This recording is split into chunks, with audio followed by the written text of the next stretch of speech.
E aí, pessoal, sou a professora Bárbara Furquim, professora de vocês do nono ano. E nessa aula a gente vai falar sobre os antecedentes da Revolução Russa. Isso porque antes de rolar a grande Revolução Russa, que na verdade se estende durante aí muito tempo, nós vamos ver que já estava rolando muita coisa dentro do antigo Império Russo. E quem vai acompanhar a gente durante toda essa aula como a nossa intérprete é a Adalgisa. E agora a gente já pode começar. Bom, a gente vai ver primeiro quais são os nossos objetivos dessa aula. Por que que a gente está estudando sobre esses antecedentes da Revolução Russa?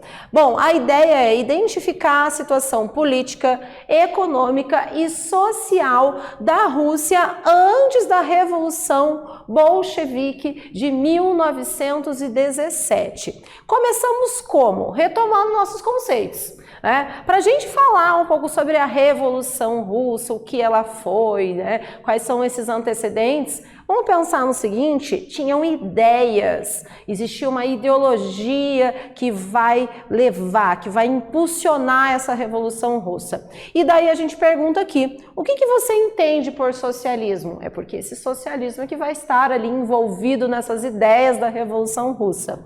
E quem foram os criadores do socialismo científico? Bom, a gente vai ver que o que é o socialismo de uma maneira bem resumida, uma síntese. Ela é uma doutrina que propõe a repartição das riquezas, uma maior igualdade social e uma sociedade sem classes. Claro que isso vão ter vários meandros de como toda essa teoria vai ser desenvolvida.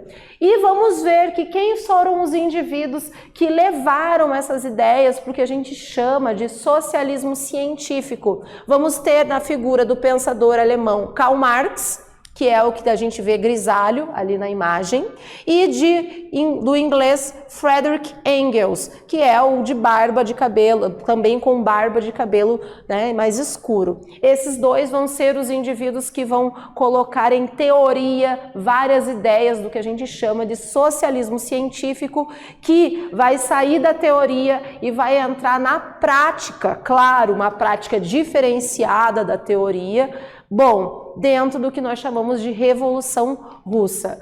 Bom, como que se vivia na Rússia? Qual era a situação dos russos antes de 1917? O que vai levar a população russa, os indivíduos, a aderirem a essas ideias socialistas, a fazerem uma revolução, uma transformação dentro da Rússia? A gente vai ver que a gente tem algumas situações. Primeiro que 85% da população vivia no campo. Isso porque a Rússia, até ali, o final do século XIX, ainda vivia sobre um conceito semi-feudal. Os camponeses estavam ligados à terra, eles não eram trabalhadores livres, totalmente livres. E como que se vivia? A maioria dos camponeses eram chamados de mujiks. Eles estavam totalmente explorados e ligados à força dos senhores, que eram chamados de boiardos. Esses camponeses, para usarem as terras dos senhores, que eram os boiardos, eles tinham que pagar impostos altíssimos pelo uso dessa terra.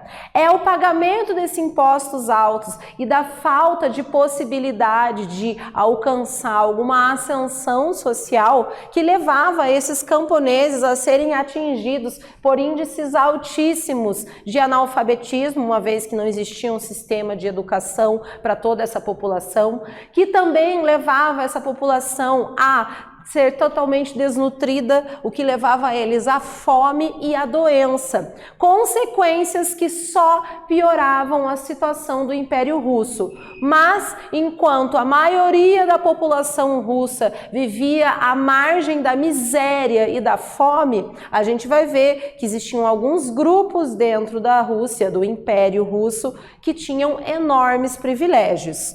Aqui a gente tem uma imagem que mostra um pouco do território do Império Império Russo, que naquele período ali, até o início do século XX, era o maior país do mundo, porque englobava territórios tanto da Ásia quanto da Europa.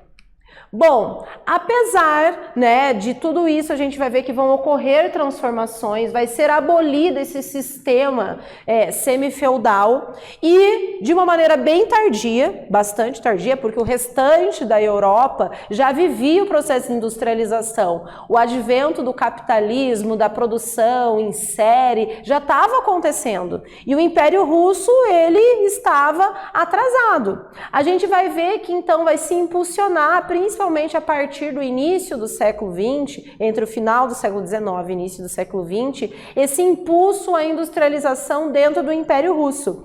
E nós vamos ver que essa vasta industrialização do país, que vai acontecer, essa tentativa liberal, do liberalismo econômico acontecer ali, ela vai fazer que mesmo com essa vasta industrialização, esses trabalhadores, que muitos deles antes camponeses, agora operários das indústrias, tivessem um salário muito baixo, tinham riscos de acidentes muito altos e eles tinham uma jornada de trabalho que chegava a 14 horas. Não existiam leis trabalhistas que regulamentassem qualquer coisa aqui. É claro que já se tinham passado por essas situações no restante da Europa, mas como nós sabemos e como nós estamos vendo aqui, essa industrialização e todos os problemas, os direitos que vão ser conquistados com relação ao trabalhador vão acontecer num decorrer de protestos dentro dos grupos de trabalhadores. Aqui era ainda um processo de industrialização nascente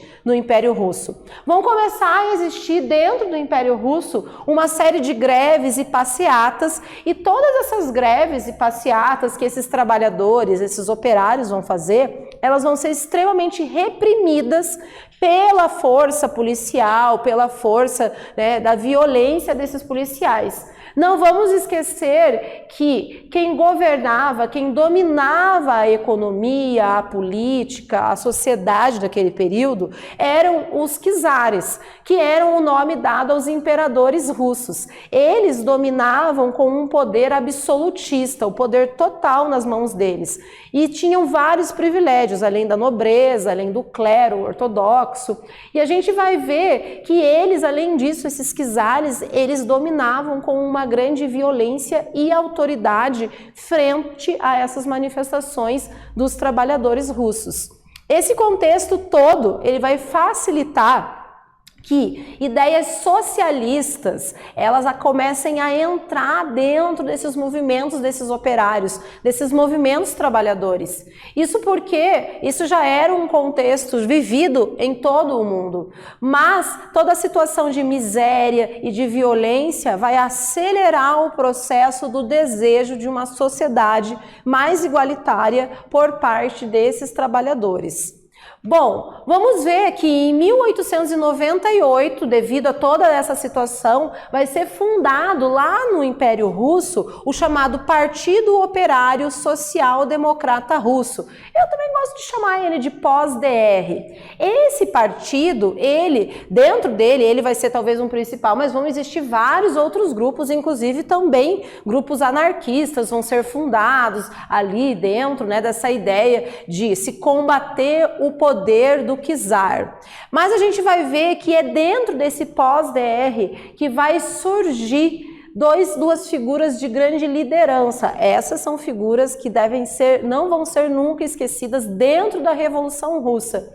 Um deles, o grande líder Vladimir Ulyanov, conhecido como Lenin, o grande líder da Revolução Russa, e o outro, Lev Brondenstein, que vai ser um grande parceiro de luta de Lenin e que era conhecido como Trotsky. Esses dois indivíduos vão ser figuras que vão estar à frente da Revolução Russa. A gente vai ver que esse partido, esse pós-DR, ele, no ano de 1903, vai ter uma divisão de ideias. Pessoas estavam divergindo dentro das ideias desse partido. E é nesse momento que vai surgir uma divisão. De um lado, dentro desse partido, vão surgir os mencheviques. Os mencheviques, eles simbolizam uma minoria, né? Uma grande maioria desses mencheviques estavam voltados a essa produção capital, estavam ligados a alguns proprietários, né, dessa nascente industrialização dentro da Rússia. Do outro lado, nós vamos ver que vai surgir um grupo chamado bolcheviques, que simbolizava a maioria. E, inclusive, dentro desses bolcheviques, nós vamos ver que Lenin e Trotsky vão estar dentro da liderança desses bolcheviques, que vão ser indivíduos que vão liderar, vão fazer parte desse impulso da Revolução Russa. Bom, toda essa situação estava, né, ali bastante alarmante e a gente vai ver que em 1904 vai acontecer mais uma coisa que vai piorar a situação do Império Russo. A gente vai ver que em 1904 o Império Russo ele vai entrar na guerra contra o Japão. Ele estava disputando territórios ali da Coreia e da Manchúria com o Japão, mas a derrota assim estava eminente, os gastos enormes, a população russa tendo que pagar por esses gastos, os trabalhadores totalmente insatisfeitos com essa situação. Isso tudo vai levar a uma série de revoltas operárias em São Petersburgo. E a gente vai ver que tudo isso vai acabar gerando uma revolta que vai ser talvez assim o grande início, também é conhecido como o ensaio da Revolução, inclusive, que vai acontecer no ano de 1905, é o chamado Domingo Sangrento. O que é o Domingo Sangrento? Vários operários vão protestar frente ao palácio, né, do czar Nicolau II. O czar Nicolau II, em um protesto pacífico, inclusive, com um padre ortodoxo que estava liderando esses operários, eles desejavam, né, uma situação mais justa de trabalho, o fim da guerra, inclusive. O que vai acontecer? Esses manifestantes eles vão ser fuzilados. Existem dados meio imprecisos, assim, que colocam desde 100 pessoas mortas a milhares de pessoas mortas dentro desse ensaio da Revolução conhecido como o Domingo Sangrento. Bom, chegamos na nossa primeira atividade. Gente, quero que vocês com toda atenção leiam a pergunta, respondam e a gente já volta para ver se está tudo certo.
Então, pessoal, vamos dar uma olhada nessa atividade? Olha só, o que foi o episódio chamado de Domingo Sangrento. E a gente vai ver que ele foi um protesto que ocorreu em 1905 em São Petersburgo. Quem protestava eram operários desarmados que foram massacrados, mortos a mando do czar Nicolau II. Esse movimento, essa data é conhecida também pelos historiadores como um ensaio da revolução que viria a acontecer.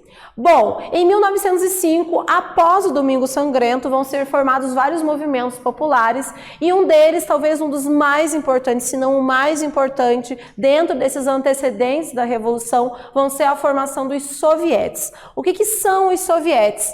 Eles eram conselhos de representantes de operários, soldados e camponeses que se encontravam, faziam reuniões para debater questões referentes aos trabalhadores, né? Essas sovietes começam a tomar uma proporção imensa dentro de vários locais dentro do Império Russo, o que vai levar a uma pressão ao czar Nicolau II de estabelecer uma constituição, de estabelecer leis dentro do Império Russo. Antes não existia isso. É nesse momento que vai ser, então, o czar ele vai convocar a chamada Duma, que era um congresso russo, para dar uma aparência mais democrática, de participação, onde a ideia era que se ouvisse mais esses trabalhadores. Na verdade, nada disso vai vir a acontecer, né?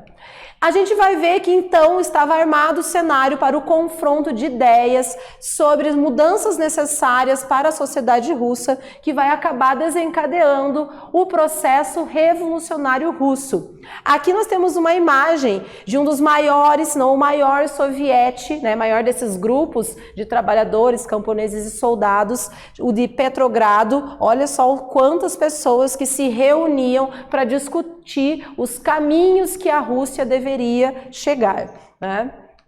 Nós vamos ver aqui a nossa próxima atividade. Gente, copia, responde no caderno de vocês, já voltamos para ver se está tudo certo.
Então, pessoal, vamos dar uma olhada nessa atividade. Olha só, o que eram os sovietes. E a gente vai ver que eles eram conselhos de representantes de operários, que uniam-se operários, soldados e camponeses, e eles debatiam questões referentes aos trabalhadores, aos rumos que o Império Russo, né, deveria levar a acabar com o poder do czar.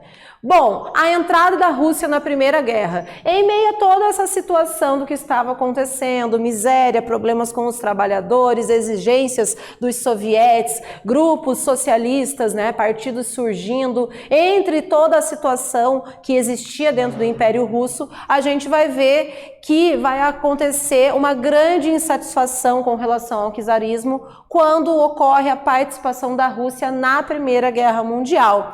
A Rússia, ela vai entrar na Primeira Guerra Mundial ao lado da Tríplice Entente, onde estava ali então a França e a Inglaterra num primeiro momento, e a gente vai ver que vai entrar com cerca de 13 milhões de soldados. Mas não eram só soldados, era poder bélico, eram gastos com medicamentos, com alimentação. Mas o Império Russo não tinha condições de suprir essas necessidades que os soldados teriam para participar da Primeira Guerra Mundial. A população estava ligada a uma grande miséria dentro do Império Russo.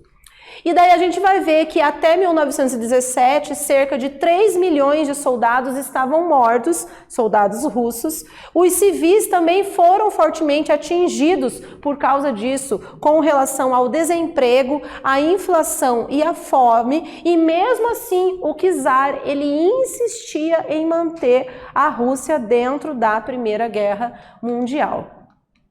Bom, chegamos à nossa terceira atividade. Gente, com toda atenção, responde essa atividade, a gente já volta para ver se está tudo certo.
Bom, pessoal, vamos dar uma olhada nessa atividade. Olha só, a Primeira Guerra Mundial ocorreu entre 1914 e 1918 e envolveu dois grupos opostos, Tríplice Aliança e Tríplice Entente.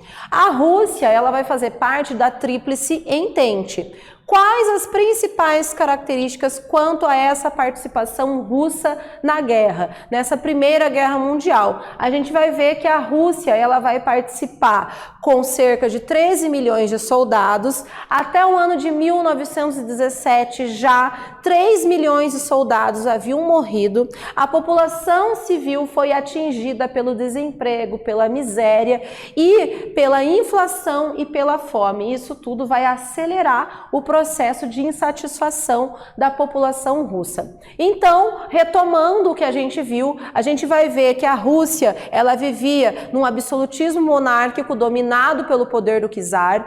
Os camponeses haviam há pouco saído de uma questão do semifeudalismo, onde começam a sair do trabalho no campo e passam a trabalhar nas nascentes indústrias. Toda essa nascente produção industrial, ela ainda estava ligada a uma população extremamente miserável, com problemas de analfabetismo. Vamos ver que a Rússia vai entrar na guerra contra o Japão, mas a população vai protestar, vai ocorrer o chamado Domingo Sangrento, que é um ensaio para a Revolução Russa, vão surgir partidos já com um teor socialista e tudo isso vai levar a uma insatisfação maior ainda com a participação do Império Russo dentro da Primeira Guerra Mundial. É isso aí, pessoal. Até a próxima.